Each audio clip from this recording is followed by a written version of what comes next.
Hello दोस्तों, मेरा नाम है सुमंत। आप देख रहे हैं मिशन आईएएस और यहाँ पे जो हमारी क्लास है वो आज निबंध की है, ऐसे की है। हमने दिया था एक आपको टॉपिक जिस पर आपको एक निबंध लिखना था। An eye for an eye makes the whole world blind. आपने बहुत ही बेहतरीन जवाब लिखे हैं, मगर उसमें काफ़ी सुधार की ज़रूरत है।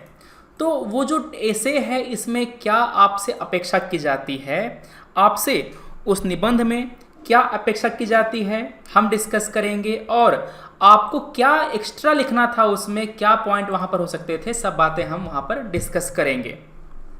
ठीक है, सभी लोग जुड़ चुके हैं, बहुत अच्छे।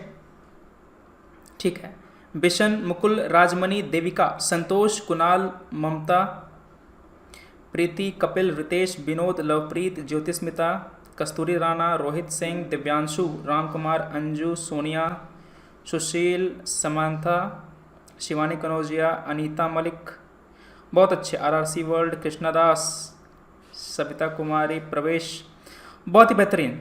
सभी दोस्त हमारे आ चुके हैं। एक बात और, आज की जो वीडियो है, आज के वीडियो की लेटेंसी बहुत ही कम है। इसकी जो लेटेंसी है बहुत ही कम है, मतलब कि जैसे ही मैं कोई सवाल पूछूं और उसका जवाब आप तुरंत देंगे, वो मुझे तुरंत यहाँ पर दिखेगा, कोई डिले नहीं होगा आज। ठीक है ना। तो जब मैं पूछूं यहाँ पर आपसे कि आपको यहाँ पर कौन कौन से पॉइंट लिखने हैं, आप क्या पॉइंट लिखेंगे, तो सबको बताना है यहाँ पे। जैसे मैं सवाल पूछूं आप बताइएगा, तुरंत मुझे आपका जवाब यहाँ पर दिखेगा। क्लियर है? ठीक है। तो आपको पहले समझना है कि जो ये वाला ऐसे है इसकी डिमांड क्या है, आखिर यहाँ पर ये पूछना क्या चाहता है। सबसे पहली बात, एन आई फॉर एन आई। हम लोग यहाँ पर सिंपल बात समझ सकते हैं कि यहाँ पर बात हो रही है बदले की। अगर किसी ने आपको क्षति पहुँचाई है तो आपके मन में एक रिवेंज की भावना होती है, एक बदले की भावना होती है। तो उसने आपके खिलाफ कुछ किया, आपने कुछ किया उसके खिलाफ, फिर उसने दोबारा आपके खिलाफ कुछ किया। तो इस तरह से जो आपका जो एक्सचेंज है, मतलब कि जो हेट्रेड, नफरत का ये जो आदान प्रदान है वो चलता रहता है। ठीक है ना। इस नफरत के बीच में जो दुनिया है वो अंधी हो जाती है, अपने मूल उद्देश्य से भटक जाती है। तो यहाँ पर इसका जो मेन जो थीम है वो है नफरत। यहाँ पर वो जो मेन थीम है वो है बदला। An eye for an eye make the whole world blind. तो पहला थीम क्या है? बदला। दूसरा थीम क्या है? अगर हम आंख के लिए आंख नहीं लेंगे तो क्या करेंगे? हम क्षमा करेंगे। क्या करेंगे? हम क्षमा करेंगे। ठीक है ना। यहां पर जो पार्डन है वो है PARDON, पार्डन। ये आपका है रिवेंज। क्लियर है? इससे आप और क्या समझते हैं? इससे आप और क्या समझते हैं? Revenge is same as original offence. बिल्कुल सही। अरे वाह, अच्छे अच्छे कोट लिख रहे हैं आप लोग। ठीक है, न्यू सिस्टम का फायदा है ये। बिल्कुल, आज नए सिस्टम पे हैं। आज हम लोग नए सिस्टम पे हैं। आपको आज कहीं भी अटकेगा नहीं, आराम से एकदम स्मूथली चलेगा। आज मैं भी थोड़ा सा दिख रहा हूँ, थोड़ा सा वैसा, थोड़ा सा दूर टाइप का। ठीक है ना, दूर थोड़ा सा कैमरे से। तो यहाँ पे जो पहला है वो है बदला, दूसरा है आपका क्षमा।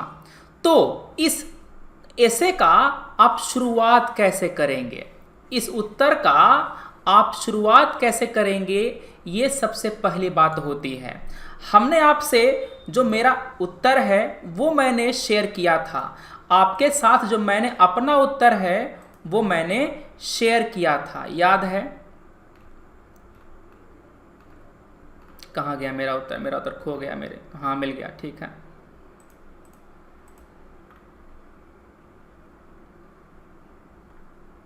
डाउनलोडिंग।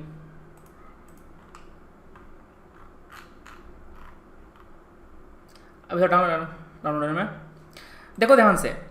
आपका जो यहाँ पे पहला है, आपको देना है यहाँ पे एग्जाम्पल। आपको जो देना है यहाँ पर एग्जाम्पल, शुरू से अंत तक, शुरू से इतिहास के शुरुआत से इतिहास के अंत तक बस आप एग्जाम्पल देते जाइए कि कहाँ पर आँख के बदले आँख मांगा गया था, कहाँ पर बदला, कहाँ पर क्षमा मांगा गया था। एकदम शुरू में आ जाओ। एकदम शुरू में इतिहास कहाँ शुरू होता है? हमारा इतिहास, मैं उसकी बात नहीं कर रहा कि हमारे जो कृष्ण वगैरह सब बाद में, पहले आपका है सिंधु घाटी सभ्यता। क्या वहाँ पर हमको कोई बदला और क्षमा दिखता है? क्या मुझे कोई ऐसा केस मिलता है वहाँ पर जो कि बदला और क्षमा का कोई बात हुआ हो? नहीं, मुझे याद नहीं आ रहा। चलो आगे की ओर बढ़ते हैं। दूसरा आपका आता है मौर्य साम्राज्य। नंदवंद के बाद वहाँ पर मौर्य साम्राज्य का गठन होगा। तो मौर्य साम्राज्य जब स्थापित हुआ था तो क्या आपको वहाँ पर बदला और क्षमा दिखता है? ठीक है ना? क्या वहाँ पर बदला और वहाँ पर क्षमा दिखता है? ध्यान से बताइएगा। मुझे एग्जाम्पल दो, जितना आप एग्जाम्पल देंगे ना उतना बेहतर ये लेक्चर होगा। ठीक है?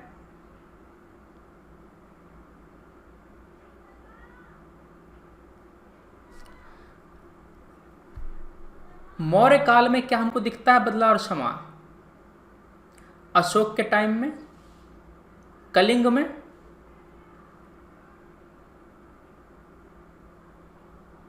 क्षमा हमें दिखता है। अशोक ने जब संघ की स्थापना करी थी तो वहाँ पर उसको जो एक जो है ना, उसको अपनी गलती का एहसास हुआ था, मगर ये एग्जैक्ट बदला यहाँ पर कोई नहीं ले रहा है। अशोक तो जीत गया, तो अशोक से कोई बदला ले रहा है क्या? नहीं, कोई बदला नहीं ले रहा। इतिहास में तुम आगे बढ़ जाओ, आगे बढ़ोगे तो तुम्हें क्या मिलेगा? गुप्ता एम्पायर मिलेगा। ठीक है, गुप्ता एम्पायर मिलेगा। फिर उसके और आगे आ जाओ, इतिहास में आप आगे आते चले जाओ, जहां जहां पर बदला और क्षमा मिलता है वहां वहां पर उसका एग्जाम्पल आप देते चले जाइए। ठीक है, बढ़िया। नहीं, चंद्रगुप्त का कुछ नहीं था वहां पे। यहां पे क्या एग्जाम्पल दे सकते हैं सबसे अच्छा? आते जाइए इतिहास में। आपको जो पहला एग्जाम्पल बढ़िया सा मिलता है वो है यहाँ पे वर्ल्ड वॉर 2 के समय में, वर्ल्ड वॉर 1 में जर्मनी हारा था। वर्ल्ड वॉर 1 में जर्मनी हारा था। तो यहाँ पर जर्मनी से बदला लेने के लिए जो एलाइज हैं उन्होंने जर्मनी से पूरा एकदम निचोड़ लिया। कहते हैं कि जो नींबू है, नींबू को निचोड़ो, थोड़ा सा और निचोड़ो। तो जर्मनी से जो सारा खर्चा है युद्ध का वो लिया गया था। जर्मनी को डिसआर्म कर दिया गया था। उसको जो आर्मी है उसको लिमिट कर दिया गया था। वहाँ के लोगों को काफ़ी कठिनाइयों का सामना करना पड़ा था। तो ये जो ह्यूमिलिएशन है, ये जो यहाँ पर क्या कहते हैं उसको, यहाँ पर आपका जो अपमान हुआ जर्मनी का, केवल जर्मनी जिम्मेदार तो नहीं था। वर्ल्ड वॉर 1 के लिए क्या केवल जर्मनी जिम्मेदार था? नहीं, केवल जर्मनी जिम्मेदार नहीं था, उसके अलावा बहुत सारे जो आपके एलाइज हैं वो भी आपके जिम्मेदार थे कि नहीं थे? है ना? तो यहाँ पर जो बात है वो ये है कि आपने अपना जो यहाँ पर गलती है उसकी सजा आपने जर्मनी से ली। तो क्या हुआ? इसके बाद जो हिटलर है उसका राइज हुआ, और उसने जो बदला है वो लिया। अगर एलाई कंट्री ने क्षमा कर दिया होता तो क्या जर्मनी सेकेंड वर्ल्ड वॉर करता? नहीं करता। सेकेंड वर्ल्ड वॉर में कई गुना ज़्यादा जान माल की हानि हुई थी, पूरा विश्व अंधा हो गया था। जब जर्मनी ने एलाइज की एक आंख ली तो एलाइज ने जर्मनी की दूसरी आंख ले ली और पूरे विश्व को वर्ल्ड वॉर 2 में झोंक करके अंधा बना दिया। अच्छा लगा एग्जाम्पल? आपको ऐसे ही एग्जाम्पल देने हैं। दूसरा एग्जाम्पल है, देखो एकदम कंटेम्पररी। आपने यूएसए में सुना होगा, जॉर्ज फ्लॉयड हैं, एक ब्लैक व्यक्ति थे जिनकी पुलिस ने हत्या कर दी थी। गर्दन पर पैर रख के खड़े थे, घुटना रख करके, उनकी सांस नहीं ले पाए और उनकी मृत्यु हो गई।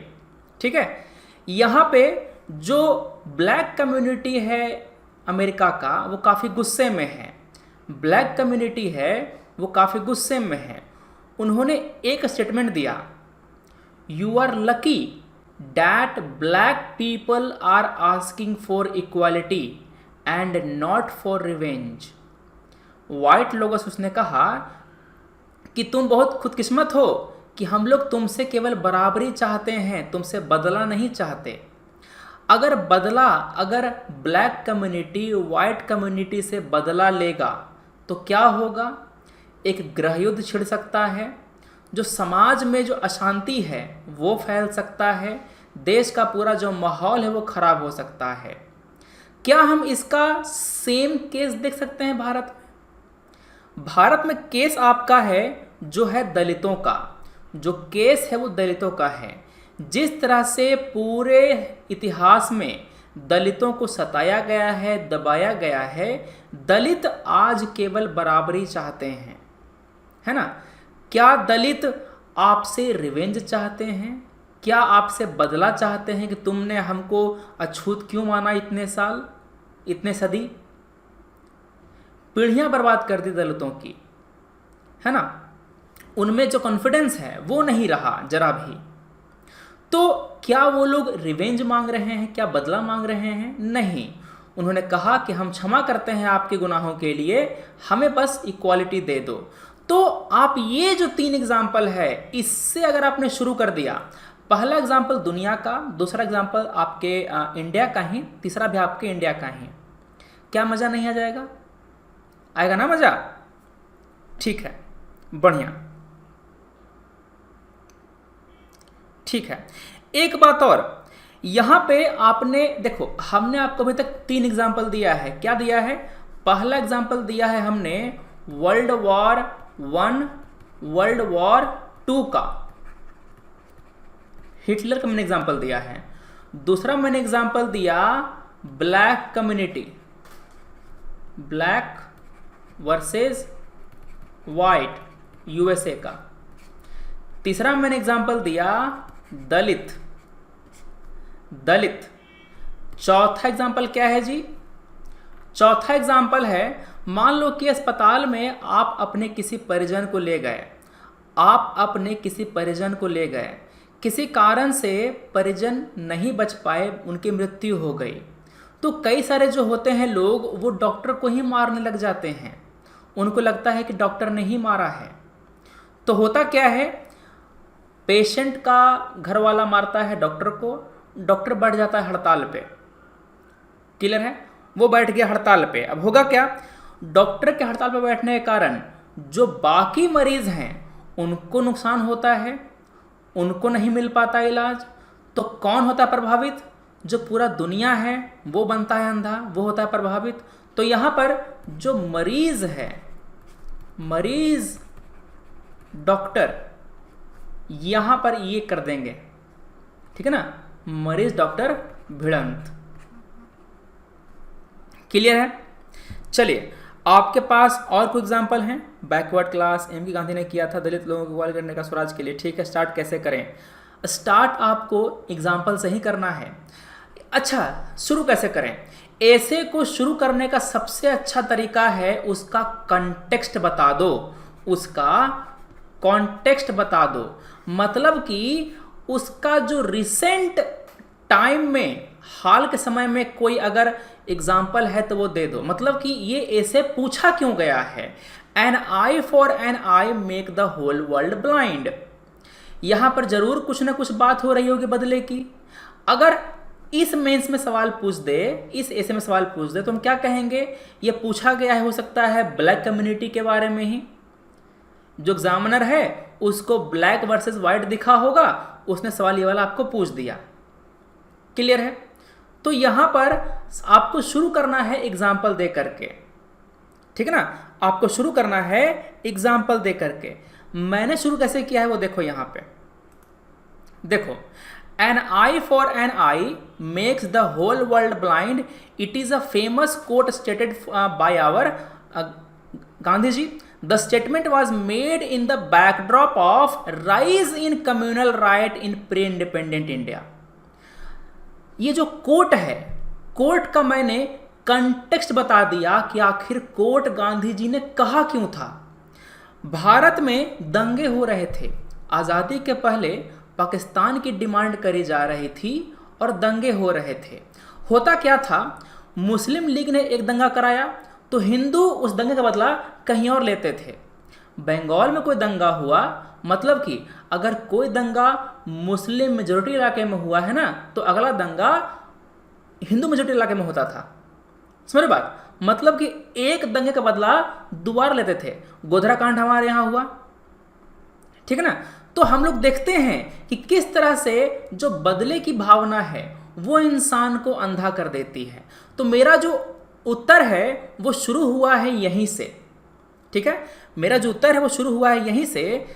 मैंने जो आपका कंटेक्स्ट है मैंने ये बता दिया है कि ये गांधी जी ने कहा था जब दंगे की यहाँ पर काफ़ी ज़्यादा जो इशू है वो फैल गया था भारत में।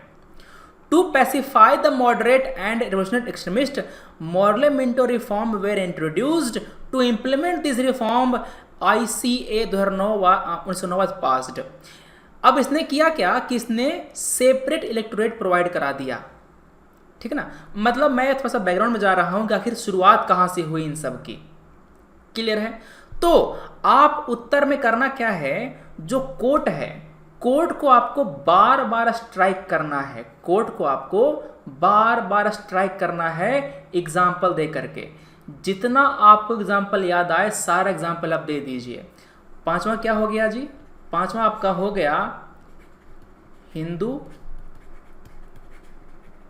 मुस्लिम दंगा, है ना। छठा क्या हुआ, भारत। ध्यान सुनना, मैं आपको लिखा रहा हूं एग्जाम्पल, भारत पाकिस्तान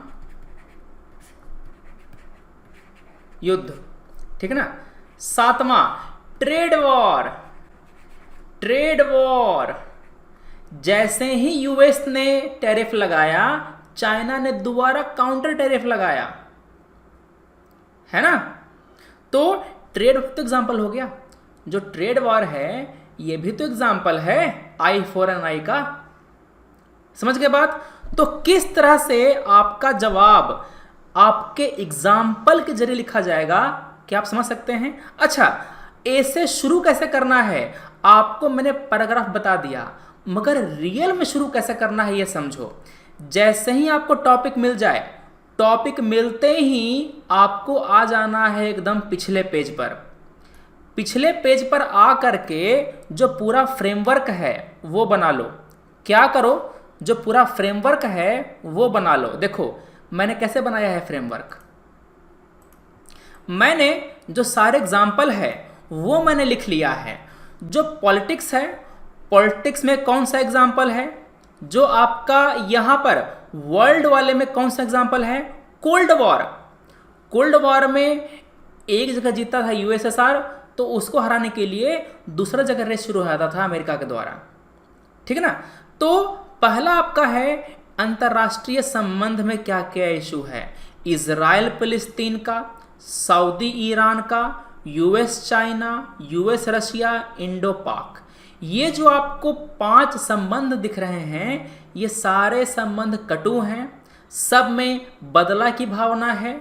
इजराइल फिलिस्तीन दुश्मन है, सऊदी ईरान दुश्मन है, यूएस चाइना दुश्मन है, रशिया चाइना दुश्मन, यूएस रशिया दुश्मन है, भारत पाकिस्तान दुश्मन है, ठीक है ना। तो यहां पर अंतरराष्ट्रीय संबंध का जो आपका ज्ञान है काम आएगा। अब आ जाओ पॉलिटिक्स में, ठीक है। यहां पे जो कई सारे आपके जो यहां पर पॉलिटिकल पार्टी हैं वो भिड़ते रहते हैं आपस में, है ना। बिल्कुल आपको अपने उत्तर का जो पहला 20 से 30 मिनट है, आपके उत्तर का पहला जो 20 से 30 मिनट है ना, आपको केवल फ्रेमवर्क ही बनाना है। आपको अपने उत्तर का पहला 30 मिनट केवल फ्रेमवर्क ही बनाना है। समझ गए बात, ठीक है ना। बढ़िया, चलो अब और आते हैं आर्म्स रेस। जो शस्त्र का रेस होता है वो चल रहा होता है किसके बीच में, Bharat Pakistan, Bharat China, US China, US Russia. सोचो चाइना के कारण यूएसए कई सारी ट्रीटी से बाहर आता जा रहा है। पहला है आईएनएफ ट्रीटी, इंटरमीडिएट रेंज जो आपका मिसाइल है वो ट्रीटी। दूसरा है स्टार्ट, है ना। तो कई सारे जो डील साइन हुए थे, कई जो आपके एग्रीमेंट साइन हुए थे रूस और यूएसए के बीच में, उससे यूएसए नहीं कर रहा रिन्यू, उससे यूएसए बाहर आ रहा, क्योंकि उसको लगता है कि हमारा जो डील है वो रशिया के साथ है। रशिया अब हमारा मेन दुश्मन नहीं है, रशिया को तो हम संभाल लेंगे। मेन दुश्मन मेरा चाइना है, चाइना पर डील अप्लाई नहीं होती है तो चाइना अपना बढ़ाता रहेगा आर्सेनल और यूएसए नीचा रह जाएगा, है ना। कम्युनलिज्म, कोलोनाइजेशन, ब्रिटेन ने भारत पर 200 साल राज किया। ब्रिटेन ने, देखो ध्यान से यहां पर, यह आपका 8वां पॉइंट क्या हो जाएगा, 8वां पॉइंट हो जाएगा उपनिवेशवाद। 8वां पॉइंट है आपका उपनिवेशवाद। भारत पर उन्होंने 200 साल राज किया। अगर हम लोग ये सोच करके ब्रिटेन को अपना दुश्मन मान लेंगे तो हम हमेशा उसके साथ दुश्मनी से ही रहेंगे। क्या हमने ऐसा किया? नहीं, ब्रिटेन को हमने दुश्मन नहीं माना, हमने उनको क्षमा कर दिया। हमने आंख का बदला आंख से नहीं लिया। हमने ये नहीं कहा कि तुमने हमको गुलाम बना कर रखा, हमको लूट लिया एकदम, तो हम तुम पर अटैक कर देंगे, हमला कर देंगे। नहीं, हमने जो नॉर्मल रिश्ते हैं वो बना कर रखा उनके साथ। क्लियर है? दूसरी बात, यूएसए ने जब वहां से गेहूं का इंपोर्ट बंद कर दिया था, जब हमारे यहाँ हरित क्रांति हुई थी ना, उससे पहले की मैं बात कर रहा, हरित क्रांति तो बाद में हुई थी, जब ज़्यादा जरूरत पड़ी थी।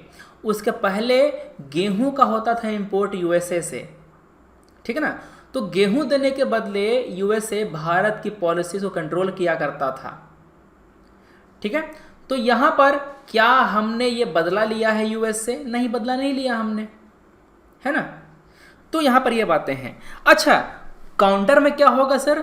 काउंटर में दे सकते हैं कि जो धमकी होता है, जो बदला होता है, बदला केवल बलशाली का ही प्रवृत्ति होता है, ठीक है। फॉर एग्जाम्पल, एक विषहीन भुजंग धमकी नहीं दे सकता। विषहीन का मतलब होता है पॉइजनलेस, भुजंग का मतलब होता है सांप। जिस सांप में विष है ही नहीं, वो क्या आपको धमकी देगा, वो क्या बदला लेगा, क्या क्षमा करेगा? क्षमा वही कर सकता है ना जिसके पास ताकत है, समझ रहे हो। क्षमा कौन कर सकता है? जिसके पास ताकत है।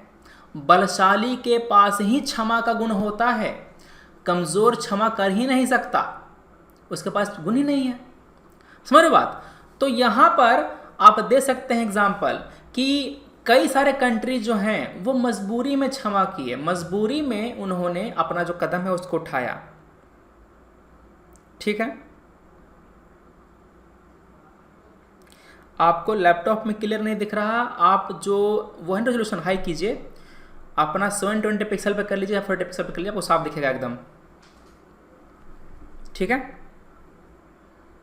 साउथ कोरियन प्रेसिडेंट, बिल्कुल सही जवाब है आपका। यहां पर देखो, 9वां केस आपका हो गया साउथ कोरिया और नॉर्थ कोरिया का। अरे सबसे अच्छा एग्जांपल, यूएसए जापान। जो कंट्री आप पर न्यूक्लियर बॉम्ब गिराएगा, जो कंट्री आप पर न्यूक्लियर बॉम्ब गिराएगा, क्या आप कभी उसका दोस्त बन सकते हैं? जो कंट्री आप पर न्यूक्लियर बॉम्ब गिराएगा, क्या आप उसका दोस्त बन सकते हैं कभी?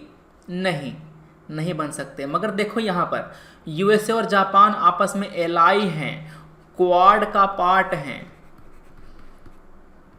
समझ गए? क्वाड का पार्ट हैं, ठीक है। क्षमा शोभती उस भुजंग को जिसके पास गरल है, उसका क्या जो दंतहीन विषरहित विनीत सरल है। हाँ, ये शायद रामधारी सिंह जिनकी है ना, रामधारी सिंह दिनकर जी की है, उसी की है ना जी, हैं? रश्मि रथी। क्षमा शोभती उस भुजंग को जिसके पास गरल है, गरल का मतलब होता है विष, उसका क्या जो दंतहीन विष रहित विनित सरल है। ठीक है, बढ़िया, समझ गए बात। तो यहां पर आप इसका एग्जाम्पल आप दे सकते हैं।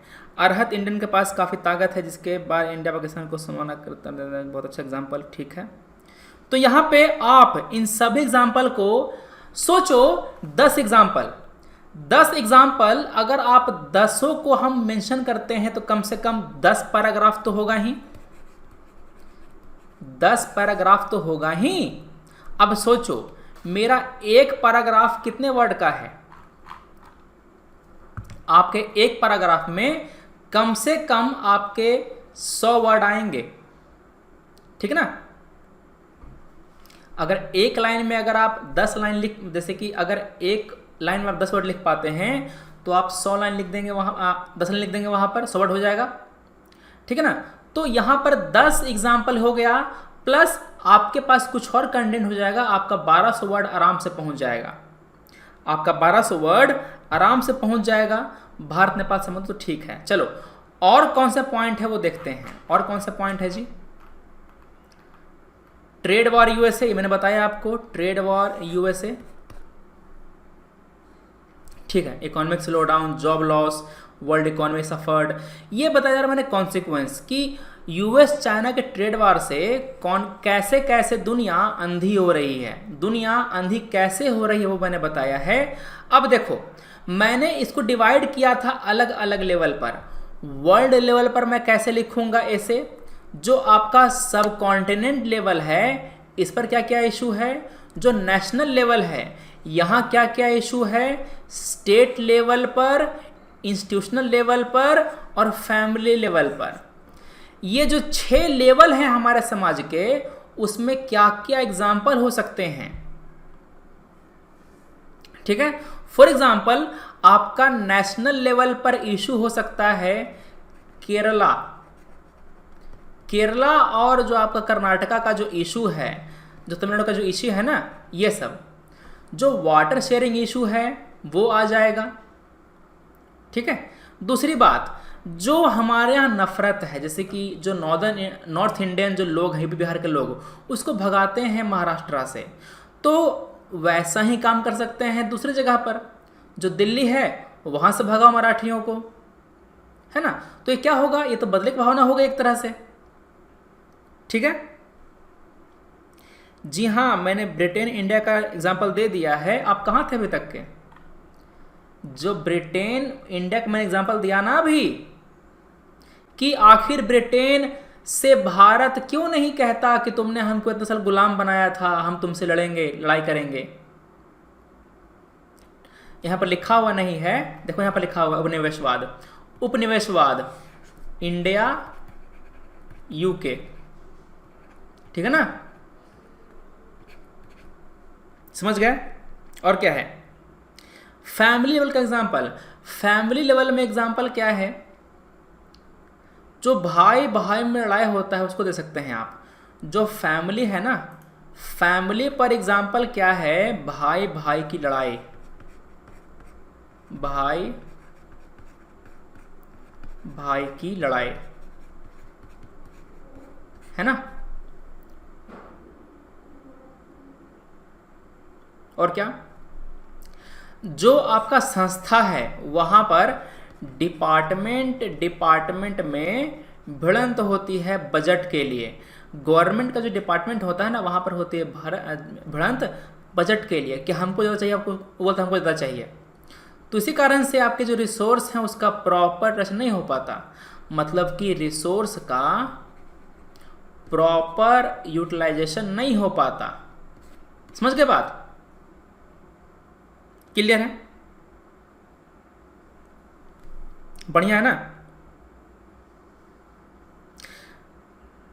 पृथ्वी राजपूत पूछ रहे हैं, सर टेस्ट सीरीज इंपॉर्टेंट है, यदि हो तो कौन सा लें।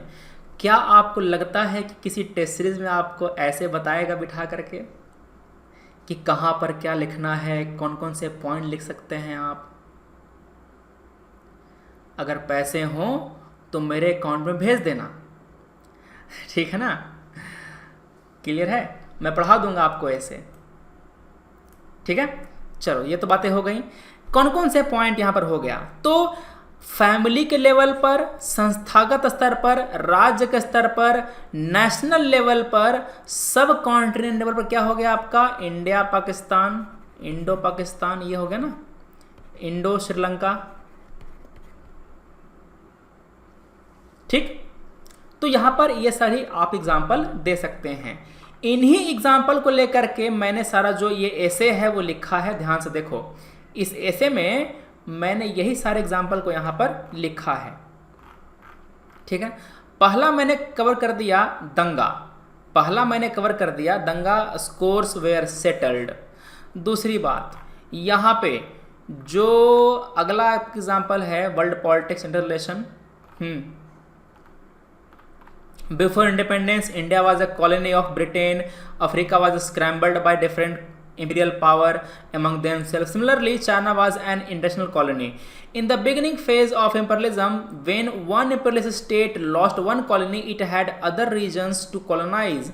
But in the later phase, there were no region left to colonize. That's why loss of one power became the gain of the another.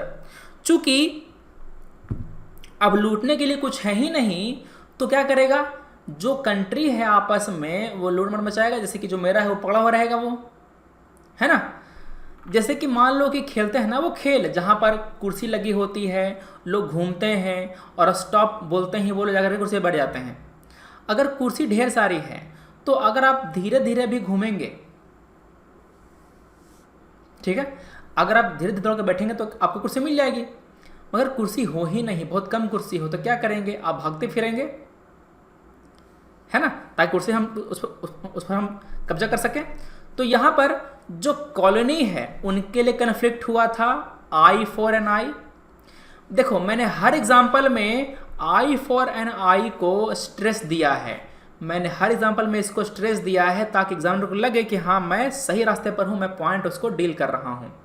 Clear है, ठीक है ना। फिर मैंने दिया एग्जांपल आपको वर्ल्ड वॉर 2 का, जो एलाइज हैं, एक्सिस पावर हैं, उनका मैंने यहां पर एग्जांपल दिया है, ठीक है।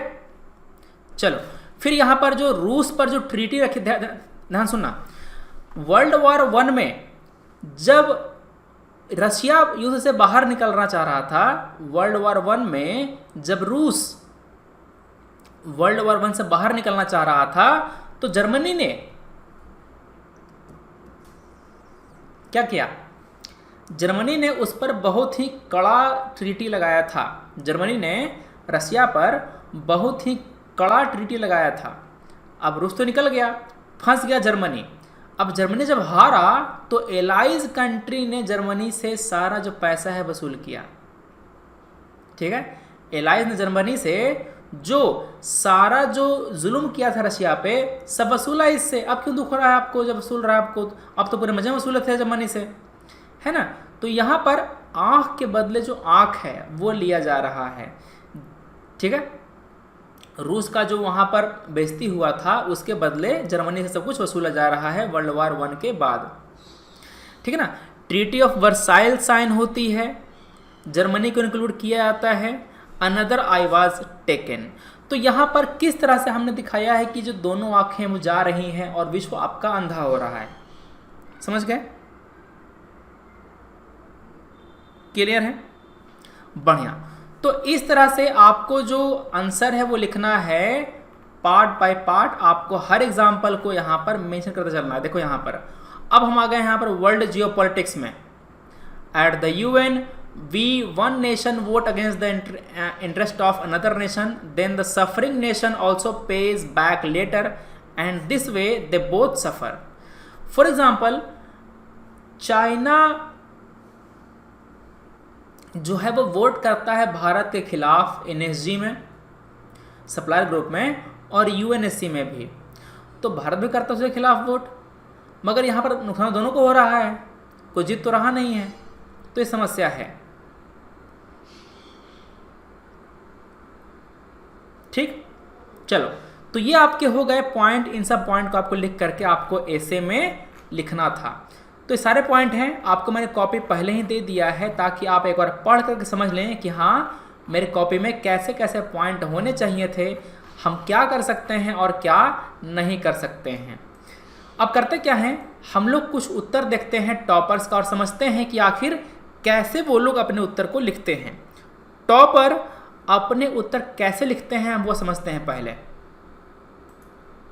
ठीक है। चलो, ये जो ऐसे है वो है वैभव का, जिनका रैंक था 25, ऑल इंडिया रैंक 25 रैंक था इनका, 25 रैंक है। इनके उत्तर को देखते हैं। पहला इनका उत्तर है यूएन रिफॉर्म पर, जो संयुक्त राष्ट्र में जो रिफॉर्म है उसके बारे में, क्या ये एक बहुत ही इंतज़ार किया जाने वाला चीज़ है, क्या हमें काफ़ी इंतज़ार है इसका यूएन में रिफॉर्म का। तो आपको यहाँ पर लिखना है इसके बारे में, जो यूएन में रिफॉर्म है उसका इंतज़ार क्यों है, क्या क्या रिफॉर्म होने चाहिए, क्या क्या रिफॉर्म इन लोगों ने किए हैं अगर किए हैं तो, ठीक है। बढ़िया, ठीक है ना, कोई दिक्कत है? बोर तो नहीं हो रहे? अरे बोर तो नहीं हो रहे?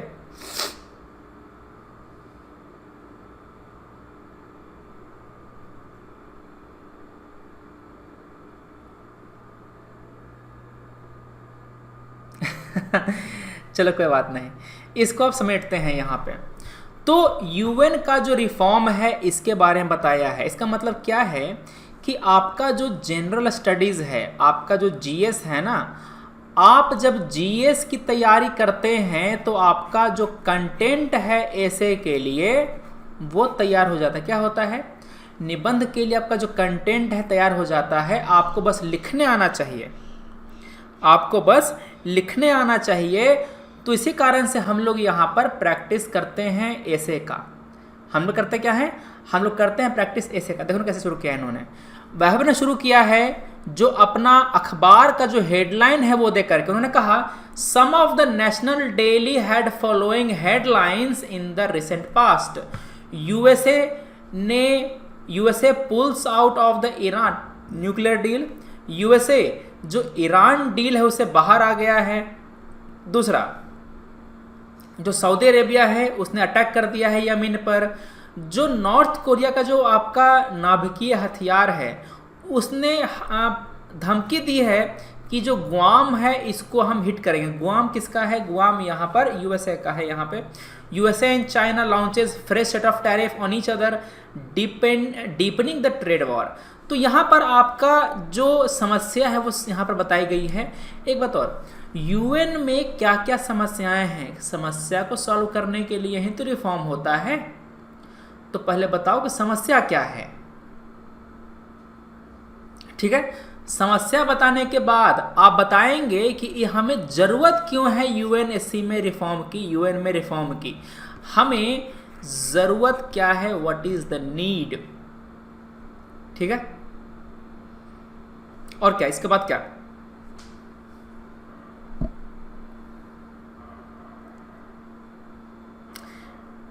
ऐसे में आपको जो मन करे वो लिखिए, कोई दिक्कत नहीं है। हाँ, ऐसे में आप पॉइंट फॉर्म में लिख सकते हैं कुछ कुछ, मगर सारा नहीं, पूरा ऐसे जीएस में बना देना। पॉइंट फॉर्म में इन्होंने केवल एग्जाम्पल लिखा है, उसके बाद इनका पूरा जो ऐसे है ना वो पैराग्राफ फॉर्म में ही है, ठीक है। इनका पूरा फॉर्म पैराग्राफ फॉर्म में है। तो ऐसे आपको निबंध की तरह ही लिखना है, ठीक है।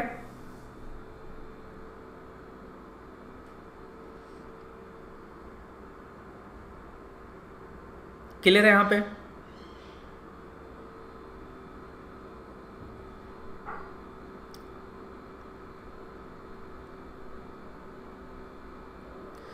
अब देखो यहाँ पे इन्होंने जो सारा रिफॉर्म जो जरूरत है ना उसको लिख दिया। First reform is necessary in the UN charter itself. कहाँ कहाँ पर रिफॉर्म चाहिए, यूएन का चार्टर है वहाँ पर रिफॉर्म चाहिए, जो यूएनएससी है यहाँ पर रिफॉर्म चाहिए, अलग अलग जो संस्थाएं हैं यूएन की वहाँ पर इनको रिफॉर्म चाहिए,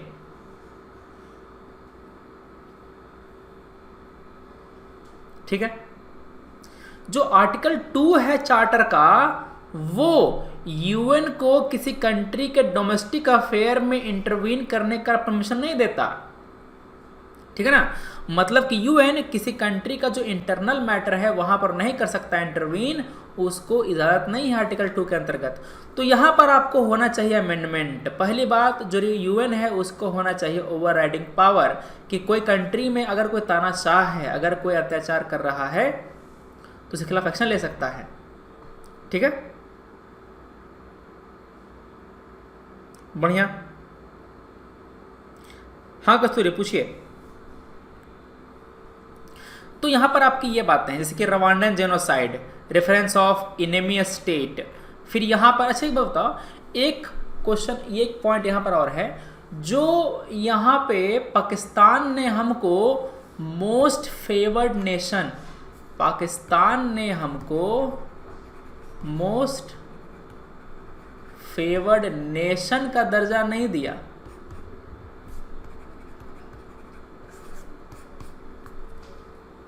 याद है?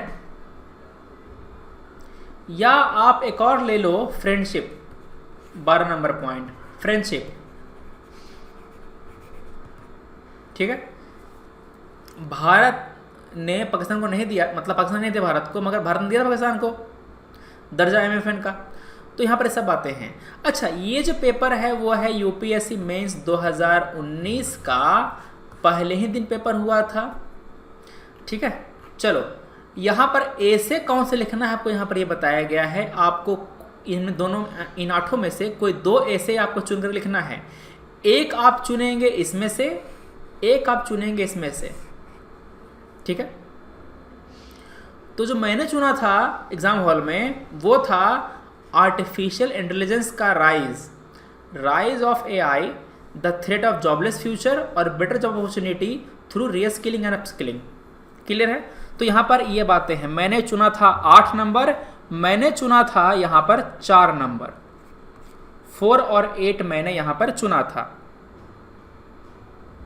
ठीक है। क्या पूछ रहे हैं?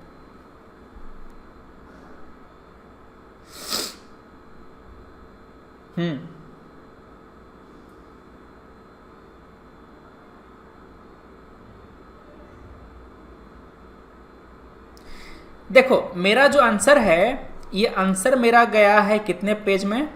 मेरा आंसर गया है आपके 32 पेज में, ठीक है ना। 32 पेज में मेरा जो आंसर है वो गया है। और मैं कितना लाइन लिखता हूँ देखो, 1 2 3 4 5 6 7 8 9 10 11 12 13 14 15, 15 है, और 15 छक 75, ठीक है ना।